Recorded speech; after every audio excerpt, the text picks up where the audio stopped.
Si Raymond Gerald Tabaque. So ito, pinapakita ko lang sa inyo yung mga results ng mga marketing ko. So ano lang naman, no? Keep on testing at dapat alam na alam mo yung numbers kung ilan yung traffic, ilan yung unique clicks, ilan yung nagko-convert, no? Action, nagko-convert siya, nagko-opt-in, no?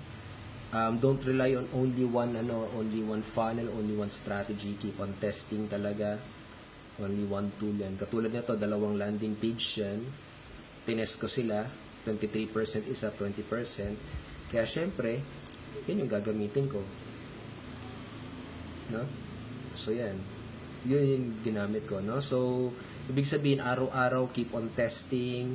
Iba, inalis ko na, no? Dahil ito lang dito ako nagpo-focus sa marketing ko. Ngayon, ang goal ko ay matalo tong 36% na to. Okay?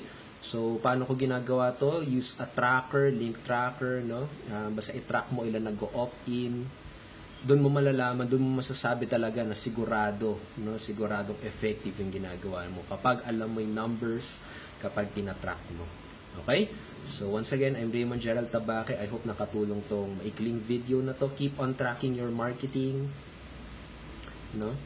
Keep on tracking your marketing. Numbers really mix well, no, sa business. Kailangan talaga alam mo yung numbers mo. Okay, katulad nito is akong dating ino-offer, no, 41% ang taas ng conversion niya, no. Pero ito kasi yung dalawa kong offer ngayon sa 23%, no. So yan, God bless. Have a great day. Takits, no, medyo magulo pa buhok ko, pero yun, nagte-test din lang ako. Tinitignan ko yung mga behind the scenes sa business and I hope nakatulong sa'yo, no. Yun, next time ulit. Bye.